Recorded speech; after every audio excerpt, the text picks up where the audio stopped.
Hola, muy buenas tardes con todos, queridos estudiantes. El día de hoy vamos a ver lo que son los principios contables básicos. Voy a minimizar la pantalla. Ya. Cuando hablamos de estos principios contables, nos indican que son normas que regulan su presentación y manejo con el propósito de que los estados financieros sean comparables, por ello son presentados de manera uniforme y no al estilo particular que podría tener cada persona. En el Ecuador están vigentes las normas internacionales de información financiera. Vamos a ver cuáles son estas de aquí. En el año de 1982 se creó el Grupo Intergubernamental de Trabajo de Expertos en Normas Internacionales de Contabilidad y Presentación de Informes, el cual desde su fundación se ha dedicado a la tarea de determinar qué elementos deben figurar en los estados financieros y cómo deben registrarse las operaciones más comunes. Tenemos las características cualitativas de la información en los estados financieros. Nos indica aquí que las normas internacionales de información financiera describen las cualidades que hacen que la información de los estados financieros para todas las empresas y en especial para las pequeñas y medianas empresas, PYMEs, sea utilizada en una amplia gama de usuarios. Por ejemplo, tenemos la comprensibilidad. La información debe presentarse de modo que sea comprensible para los usuarios que tienen conocimientos de contabilidad. Por eso, no significa que deba omitirse información relevante por el hecho de que ésta pueda ser difícil de comprender. Tenemos la relevancia. La información debe ser relevante para la toma de decisiones de los usuarios. Es relevante cuando puede influir sobre las decisiones económicas de quienes la utilizan, ayudándoles a evaluar sucesos y a confirmar o corregir valoraciones realizadas con anterioridad. Tenemos lo que es la materialidad de importancia relativa. En este caso hablamos de la información que debe ser material y relevante, pues un error u omisión puede influir en las decisiones económicas de quien la analice. La materialidad, la importancia relativa, depende de las circunstancias en que se juzgue el error. Sin embargo, aunque una omisión o error no se considera relevante, se debe corregir. Tenemos la fiabilidad. La información es fiable cuando esté libre de error significativo y sesgo y representa finalmente la situación de una empresa. Los estados financieros no están libres de sesgo, es decir, que no son neutrales, pues pretenden influir en la toma de decisiones al presentar de alguna manera la información y así conseguir un resultado o desenlace determinado. Tenemos también lo que es la esencia sobre la forma. ¿Qué significa esto de aquí? Hablamos de las transacciones y demás sucesos y condiciones que deben contabilizarse y presentarse de acuerdo con su esencia y no solamente considerar de forma legal. Esto mejora la fiabilidad de los estados financieros como tal. Em, Tenemos lo que es también la prudencia. La prudencia es la inclusión de un cierto grado de preocupación al realizar las estimaciones requeridas bajo condiciones de incertidumbre. Esta precaución se dirige a que el escenario se debe reflejar a la menor utilidad para así no anticipar estas ganancias o el mayor costo o gasto debido a que estos pueden encontrarse subestimados. Ya, también hablamos sobre la integridad. Para ser fiable, la información de los estados financieros debe ser completa dentro de los límites de la importancia relativa y del costo. Como punto número 8 tenemos la comparabilidad.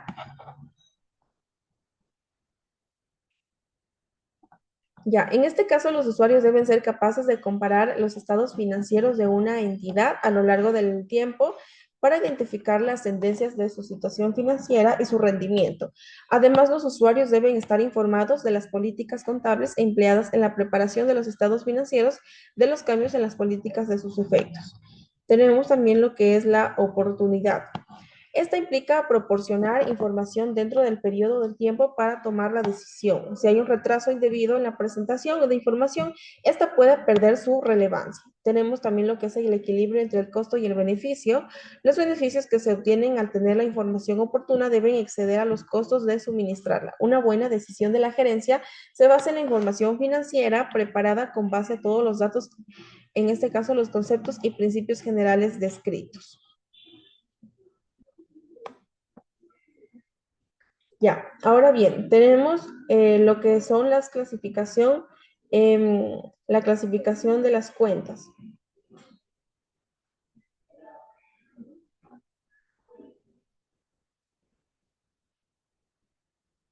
Ya, para el adecuado control de registro contable se debe clasificar las cuentas que existen en un ejercicio económico, considerando los diferentes puntos de vista que existen para poder clasificarlas.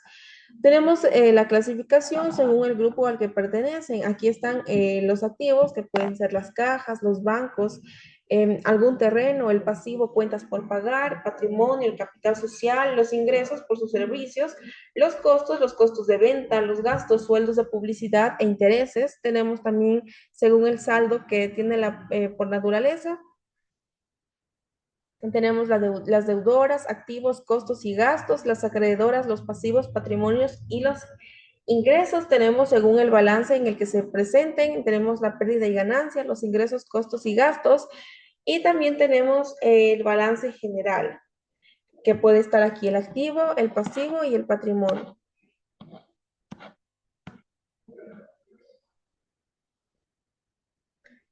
Ya, tenemos según al grupo que pertenece. Tenemos, por ejemplo, en el activo, agrupa el conjunto de las cuentas que representan los bienes y derechos tangibles e intangibles, los valores de la propiedad del emprendimiento.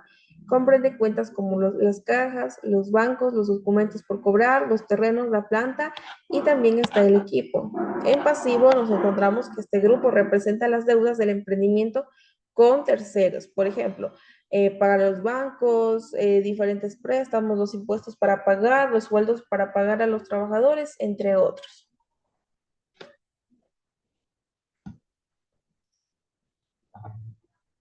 Ya, tenemos lo que es el patrimonio, tenemos el ingreso y el costo de las ventas. El patrimonio ya sabemos lo que es, por ejemplo, es una reserva legal. Sí, yo justamente les platicaba sobre este dinero que debe ser legalizado como tal al momento de nosotros hacer estos impuestos. También están los ingresos, que son las cuentas que reflejan los beneficios obtenidos por la empresa por prestar sus servicios, comercializar o producir bienes. Dentro de este grupo, en las cuentas, ventas, arriendos, grados, servicios prestados, intereses y comisiones ganadas, etc. Tenemos lo que son los costos de la venta, que son cuentas referentes a los bienes necesarios para la producción o comercialización, tales como materia prima o inventarios para la venta. Tenemos el gasto. Este grupo incluye los pagos por servicio o bienes de consumo inmediato que no serán recuperados por la empresa, pero que son necesarios para su funcionamiento. Por ejemplo, el gasto al arriendo, gasto de sueldos, el gasto de publicidad. Tenemos, según el saldo que tienen por naturaleza, las cuentas deudoras, el saldo final, en cuentas acreedoras, hablamos de este saldo final también, pero incluye el haber, tales como cuentas de pasivos, de patrimonios y de egresos. Tenemos también según el balance en el que se presentan cuentas del estado de pérdidas y ganancias, tenemos las cuentas del estado de balance general, y tenemos algo muy importante que está el activo, el pasivo y el patrimonio. En caso del activo, son activos corrientes que se espera consumir o vender dentro de los 12 meses que dura el ciclo normal de la operación del emprendimiento. Tenemos los activos no corrientes, al contrario de los corrientes, son activos que no darán fines de negociación, permanecen más de un año y sirven para generar los ingresos tales como la maquinaria o el equipo de cómputo. Tenemos los pasivos, que son pasivos corrientes, que se espera liquidar dentro del ciclo normal de la operación y cuya cancelación no puede ser aplazada. Son pasivos no corrientes, que se liquidarán en un periodo mayor de 12 meses. Tenemos también lo que es el patrimonio, que refleja las inversiones hechas por los propietarios del emprendimiento y se registran aquí las siguientes variaciones. Tenemos el incremento cuando se realizaron las operaciones rentables que generaron una utilidad o cuando los socios aportaron bienes al emprendimiento. Tenemos las reducciones cuando se realizaron operaciones no rentables o cuando se distribuyeron las utilidades entre los negocios. ¿Sí? Tenemos las principales cuentas del activo, el pasivo y el patrimonio. En corrientes, en activos tenemos cajas, las cuentas por cobrar y los inventarios. En las no corrientes tenemos la propiedad, planta y equipo, activos biológicos, activos o proveedores.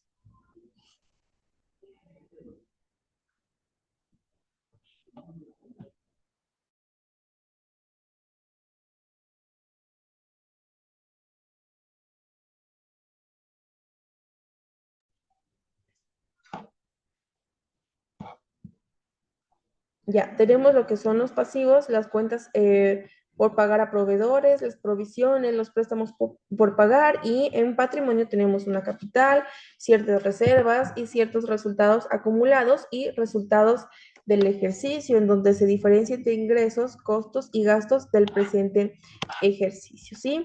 Vamos a quedar hasta aquí con la clase por el día de hoy. Espero que la siguiente ya se puedan conectar para poder realizar las respectivas preguntas. Nos vemos la siguiente clase. Chao, chicos.